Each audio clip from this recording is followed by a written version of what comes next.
Ouais, ça y est, ça commence. Chez les LR, les mangeurs de soupe, le pire parti de France. La bonne soupe. Vois un peu comment ça marche.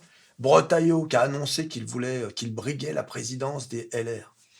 Voilà.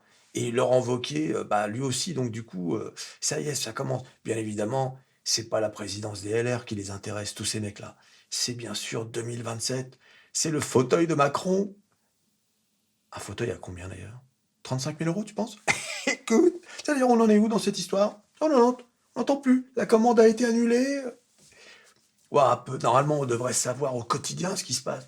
Hein, est-ce que la commande a été annulée là? L'archer, hein? C'est bien la bonne soupe, lui, hein? Ouais. Alors là, on a Bretaillot à droite, Wauquiez, on a Darmanin, Xavier Bertrand, Édouard Philippe. Voilà, tout ce beau monde. Et là, c'est les plus connus. Mais il y en a d'autres, hein, David Lisnard, le maire de Cannes, j'oublie qui là. Voilà, il y en aura d'autres, vous inquiétez pas. Hein, tout ce beau monde va se battre jusqu'en 2027, sauf si bien sûr Manu Potter décide de partir avant. Ou alors là, ce sera encore mieux parce que comme la campagne sera limitée à 1 mois et demi, alors là, on va bien rigoler. Là, ça va être une catastrophe. Mais bon, je pense que Manu Potter va rester jusqu'au bout. Un peu. Ah, il est accroché au pouvoir comme jamais, lui. Les Français ont voté pour moi, mais non, il y a eu barrage. Tu sais, quand il dit les Français ont voté pour moi. Les Français, ils n'ont pas voté pour toi. Ils ont voté contre. Un peu. Mais ce qui est drôle dans cette affaire de Bretaillot et de Wauquiez, c'est que Wauquiez, qui voulait jouer la parole rare, tu sais. Laurent, tu devrais quand même t'exprimer dans cette histoire de retraite, là. La parole rare. Je ne suis pas là. J'existe dans les fantasmes des Français. Non, tu n'existes rien du tout. Un peu. Il a voulu jouer la parole rare. Résultat, il s'est fait voler la vedette par Bretaillot. Il doit s'en mordre les doigts. Tu sais, quand on lui avait proposé un ministère sous Bayrou, il a refusé. Ou c'est Barnier ou Bayrou, je sais plus. Il a refusé justement pour faire genre je suis dans l'opposition, etc. Bretaillot, lui, il a accepté. Et résultat, il est sur tous les plateaux télé. Vous avez remarqué que l'establishment faisait la promotion de Bretaillot. Hein. Ça y est, c'est lui le grand chef de la droite. Marine Le Pen est dans tous ses états. D'ailleurs, Marine Le Pen aurait bien raison de s'inquiéter. Parce qu'il est évident que l'establishment semble avoir fait son choix sur Bretaillot. Voilà, ça se voit dans le traitement des données, ça se le voit dans les sondages, tu sais, les sondages qui sont mis en place, etc. Ça se voit qu'ils ont choisi leur candidat. Il faut savoir que l'establishment avait plus ou moins misé sur Bardella. Ils avaient dit Bardella, c'est notre candidat. Pourquoi? Parce que l'establishment se dit qu'il y a de fortes chances qu'en 2027, les Français votent à droite, même très à droite.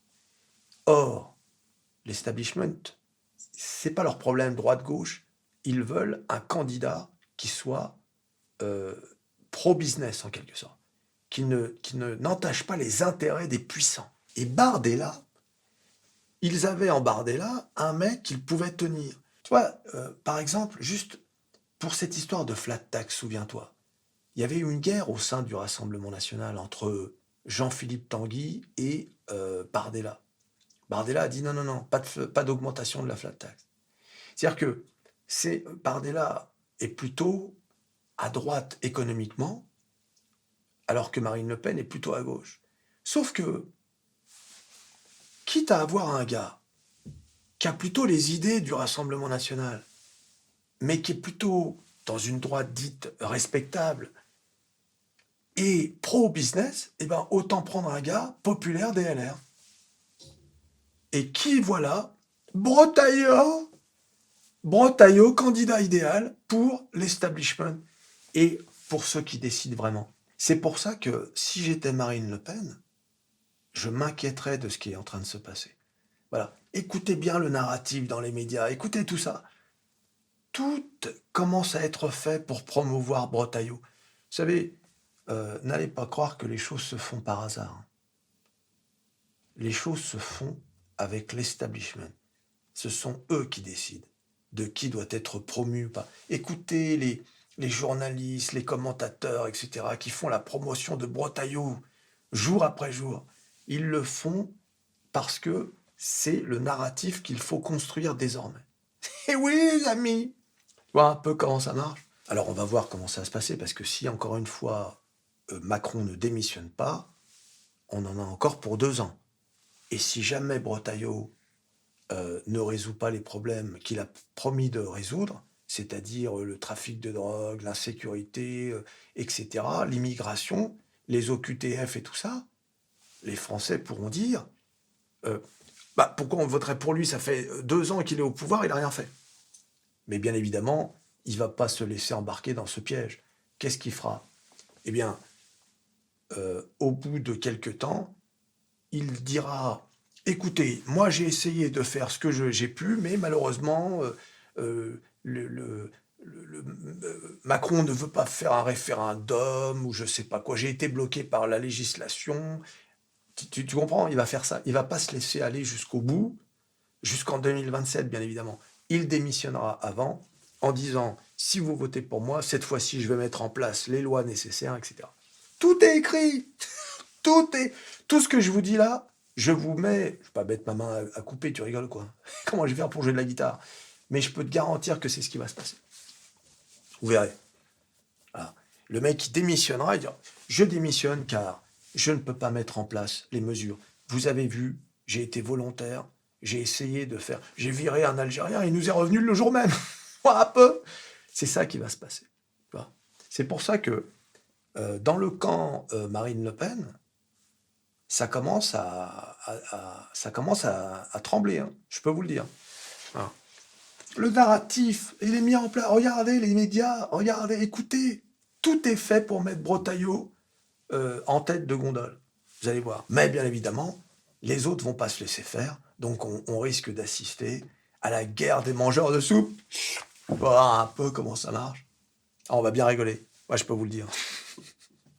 Aïe, aïe, aïe. Vous savez, au final, tous ces gens-là, vous avez qu'à voir ma vidéo précédente sur le rapport de la Cour des comptes, seront tous confrontés au même problème, c'est-à-dire l'ampleur du déficit français. Et malheureusement, aucun n'a de proposition concrète pour résoudre ce problème majeur, qui fait que la France peut se retrouver en cessation de paiement. Voilà. D'ailleurs, ils évitent le sujet. Hein. T'as remarqué, hein, nous allons mettre en œuvre tout ce qui peut être mis en œuvre dans le cadre d'une mise en œuvre afin de vrai. Un peu. Voilà ce qui va se passer. Ah, je pense qu'on va en reparler des LR. Là, je pense que ça va être le sujet. Oh, et mangeur de soupe. La bonne soupe. Tu t'abonnes. Ah, j'ai fait à l'envers. Tu likes, tu partages. Tu clic, clic, clic. Sur à peu près tout ce qui peut être cliqué. Bretaillot. Vauquier. Et on se revoit à la prochaine vidéo. Allez, salut.